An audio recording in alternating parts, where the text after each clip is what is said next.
Assalamualaikum warahmatullahi wabarakatuh. Bismillahirrahmanirrahim. Alhamdulillahirabbil alamin. Wassalatu wassalamu ala asyrafil anbiya'i wal mursalin sayyidina wa maulana Muhammadin wa ala alihi wa sahbihi ajma'in, amma ba'd. Jamaah Al-Fatih Channel yang dirahmati oleh Allah, pertama, mari kita bersama untuk selalu bersyukur kepada Allah Subhanahu wa Ta'ala atas limpahan rahmat dan nikmatnya, sehingga pada kesempatan yang indah ini kita dipertemukan dalam keadaan sehat walafiat tanpa halangan suatu apapun. Itu semua perlu kita syukuri dengan mengucapkan kalimatul tahmid, Alhamdulillahirabbil alamin. Yang kedua, salawat dan salam semoga tercurah keharibaan Nabi Muhammad Sallallahu Alaihi Wasallam, Nabi yang kita rindukan syafaatul uzmanya ketika di dunia dan di akhirat nanti. Yang ketiga, izinkan kami untuk berbagi ilmu kepada saudara-saudaraku yang mudah-mudahan ilmu itu akan membawa keberkahan di dalam hidup kita. Utamanya, semoga bisa menambah keimanan dan ketakwaan kita, dan juga kebaikan-kebaikan yang lain untuk kita baik di dunia maupun di akhirat nanti. Adapun yang ingin kami sampaikan adalah Nabi Shallallahu Alaihi Wasallam pernah berdoa di malam Baroah atau malam nisfu Sa'ban untuk umatnya yang bersolawat kepadanya. Dalam hal ini memang sungguh luar biasa manfaat dari membaca sholawat. Bahkan kita pun akan didoakan. Dulu pernah satu saat diriwayatkan dari Aisyah radhiyallahu anha bahwa dia berkata, pernah saya tidur bersama Nabi Shallallahu Alaihi Wasallam. Ketika saya terbangun, ternyata saya tidak mendapatkan Nabi Shallallahu Alaihi Wasallam. Lalu saya bingung. Saya menyangka bahwa beliau kembali kepada salah seorang istrinya selagi dalam giliranku. Maka saya pun mencari beliau pada rumah-rumah mereka, tapi tidak saya temukan. Kemudian saya datang ke rumah Fatimah radhiyallahu anha dan saya ketuk pintunya. Ada yang berseru, "Siapa di pintu?" Saya menyahut, "Aku Aisyah, datang kemari pada saat seperti ini untuk mencari Nabi Shallallahu Alaihi Wasallam." Ali, Al-Hasan dan Al-Husain dan Fatimah radhiyallahu anha keluar semua. Lalu saat seperti saya katakan, kemana kita mencari Nabi Sallallahu Alaihi Wasallam?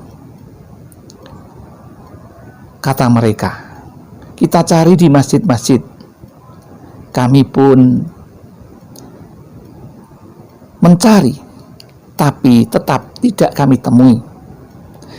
Maka kata Ali, Nabi Shallallahu Alaihi Wasallam tidak lain pergi ke Baqi al-Gharqad. Kemudian kami datang ke daerah pemakaman itu yang bernama Baqi al-Gharqad itu. Dan seketika itu ada suatu cahaya yang memancar dari arah pekuburan. Maka Ali radhiyallahu anhu berkata, itu tak lain cahaya Nabi Shallallahu Alaihi Wasallam. Kami tiba dan ternyata kami lihat beliau tengah bersujud seraya menangis, dan tidak seorang pun di antara kami yang menegurnya sama sekali. Beliau menghibah-hibah seraya berkata dalam sujudnya, "In tu'adzibhum fa innahum ibaduka wa in taghfir lahum fa innaka antal azizul hakim, yang artinya jika engkau siksa mereka, sesungguhnya engkaulah yang maha perkasa lagi maha bijaksana. Melihat itu, Fatimah lalu berdiri di sisi kepala beliau. Maka diangkatlah muka beliau dari tanah. Seraya katanya, wahai ayahanda, gerangan apakah yang telah menimpamu?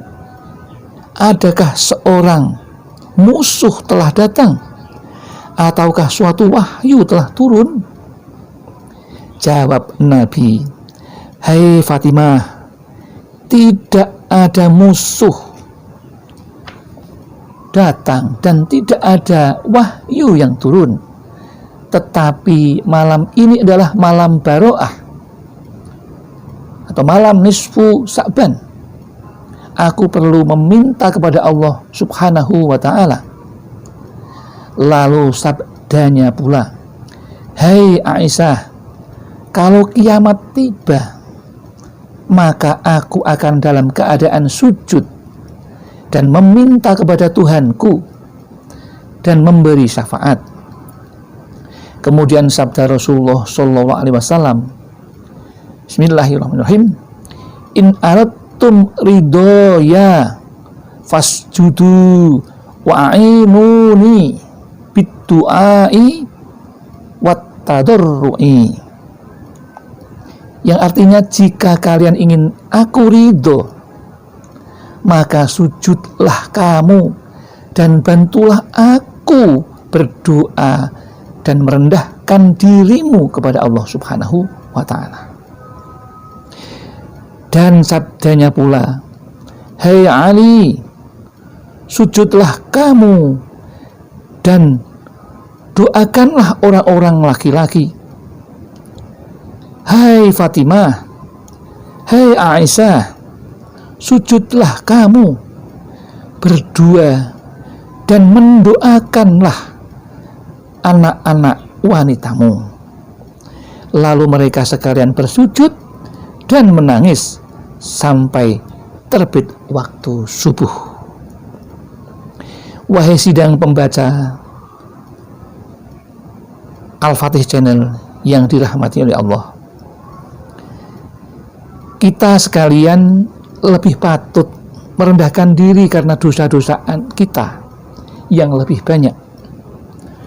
Orang-orang tersebut di atas seperti Rasulullah, seperti Sayyidah Aisyah, Sayyidah Fatimah, Ali Karramal Wajhah, kemudian putranya, cucunya Rasulullah Hasan Al-Husain, ikut bersujud mendoakan kepada kita semua. Maka jika kita ingin mendapatkan syafaatnya, maka janganlah lupa untuk selalu bersolawat kepadanya ketika kita di dunia, utamanya setiap hari, lebih utama lagi besok di malam nisfu Sa'ban yang beliau mengatakan adalah malam baroah, yaitu malam yang penuh berkah. Demikian yang dapat kami sampaikan. Mudah-mudahan saudara-saudaraku bisa mendengarkan riwayat tadi yang kita ambil dari sebuah kitab Raudhatul Ulama, bisa kita jadikan ibrah atau pendidikan, suri teladan beliau yang luar biasa mendoakan kita agar kita juga selalu berdoa untuk kita dan anak-anak kita dan cucu-cucu kita semuanya. Semoga bermanfaat. Barangkali ada kesalahan dan kekhilafan, apa yang kami sampaikan itu semua murni datang dari kami, karena kami merasa orang yang fakir akan ilmu, tempatnya salah serta lupa. Namun barangkali ada benarnya, itu semua milik Allah subhanahu wa ta'ala. Akhirul kalam, billahi taufiq wal hidayah wal inayah wal barakah. Wassalamualaikum warahmatullahi wabarakatuh.